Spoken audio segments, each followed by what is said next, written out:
ત્રણ જિલ્લાનો મહા મહેનતે જે બંધારણ બનાવ્યું છે તો એનો અમલ કરવો પડશે. એટલે મગનજીને પણ અમે વાત કરી કે ભાઈ સમાજ જે કહેશે એ કરવા તૈયાર છું. અને સમાજની આજે તમારી હાજરીમાં મગનજીએ અહીંયા આટલા બહોળા સમાજમાં ત્રણ જિલ્લાના સમાજના આગેવાનો આવ્યા અને એની સમક્ષ માફી માંગી. નમસ્કાર દર્શક મિત્રો, ઠાકોર સમાજમાં હાલમાં ડીજેને લઈને જબરજસ્ત વિવાદ ચાલી રહ્યો છે. ત્યારે હાલમાં સૌથી મોટા સમાચાર સામે આવ્યા છે કે પાટણના સાંતલપુરના કોરડા ગામે માતાજીના પ્રાગટ્ય અવસરે જે રાસ ગરબા કરીને બંધારણ ભંગ કરવામાં આવ્યું તે બદલ કોરડા ગામના સરપંચ મગનજી ઠાકોર પર ખૂબ મોટી કાર્યવાહી કરવામાં આવી છે. મગનજી ઠાકોર પર બંધારણ તોડવા બદલ તેમની પર કોરડા ગામ સમિતિ દ્વારા 1,51,000નો દંડ ફટકારવામાં આવ્યો છે. જોકે કોરડા ગામના સરપંચ મગનજી ઠાકોરે આ બાબતે સમાજ સમક્ષ માફી માંગી છે. ઠાકોર સમાજ દ્વારા ભવિષ્યમાં આજે 3 જિલ્લાઓમાં આ ફરી ભૂલ ન થાય તે માટે અપીલ પણ કરવામાં આવી છે. કોરડા ગામે ઠાકોર સમાજના સંમેલનમાં રાધનપુરના ધારાસભ્ય લવિંગજી ઠાકોર પણ હાજર રહ્યા હતા. તો આવો સાંભળીએ આ સમગ્ર ઘટનાને લઈને લવિંગજી ઠાકોરે શું કહ્યું છે. એ કોરડા ગામમાં મગનજી ઠાકોરે જે માતાજીનો પ્રાગટ્ય દિવસ હતો એમાં એ રિઝમ લાવીને રાસ ગરબા કર્યા.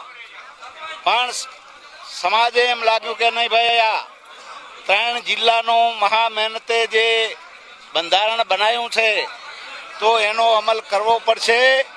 એટલે મગનજીને પણ અમે વાત કરી કે ભાઈ સમાજ જે કહેશે એ કરવા તૈયાર છું. અને સમાજની આજે તમારી હાજરીમાં મગનજીએ અહીંયા આટલા બહોળા સમાજમાં ત્રણ જિલ્લાના સમાજના આગેવાનો આવ્યા અને એની સમક્ષ માફી માંગી.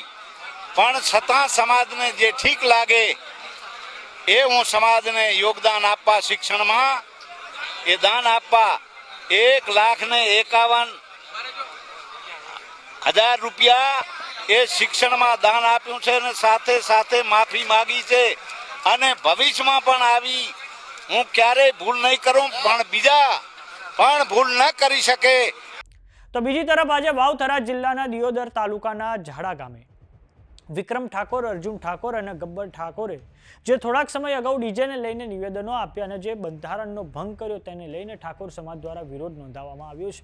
આ બાબતે સરપંચ ભેલાભાઈ કરશનભાઈની પ્રતિક્રિયા સામે આવી છે કે 4 જાન્યુઆરીના રોજ ઓગણ મુકામે ઠાકોર સમાજના 2,10,000 લોકોની હાજરીમાં જે 16 મુદ્દાનું બંધારણ અપનાવવામાં આવ્યું તેનું અમે પાલન કરી રહ્યા છીએ.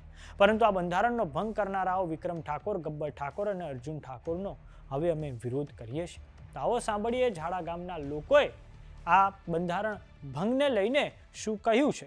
બોલો સદારામ બાપુની જય.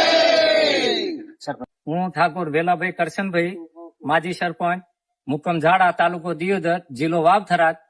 હું જાહેર કરું છું કે અમારા જે ઠાકોર સમાજનું જે બંધારણ તારીખ 4/1/2026 ના રોજ જે ઓગળજી ધામે રાખવામાં આવ્યું એમાં તમામ ઠાકોર સમાજ 3 જિલ્લાના ઠાકોર સમાજ ઉપસ્થિત હતા.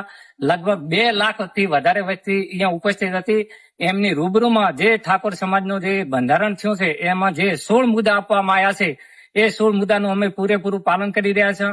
આજ 3 કે 4 દિવસ અગાઉ જે વિક્રમ ઠાકોર, ગબ્બર ઠાકોર અને અર્જુન ઠાકોરે જે વિરોધ કર્યો છે અને જે સમાજનું બંધારણ તોડ્યું છે એ અમે સખ્ત શબ્દોમાં વખોડીએ છીએ. એમને અમે સહકાર આપતા નથી. અમે જે સમાજનું બંધારણ શું છે એમાં જ અમે સમજ છીએ અને જે સમાજનું બંધારણ શું એમાં અમે સુર પુરાવીએ છીએ.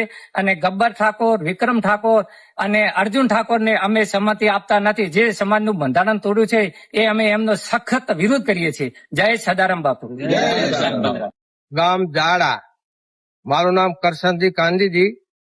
જે અર્જુન ઠાકોરે ને ગબ્બર ઠાકોરે, વિક્રમ ઠાકોરે જે આ ગામનું જે સમાજનું બંધારણ તોડ્યું એને અમે સખત એનો વિરોધ કરીએ છીએ. સમાજે જે આપણા બંધારણનું નક્કી કર્યું એને અમે સમર્થન આપીએ છીએ. બોલો સદારામ બાપાની જય.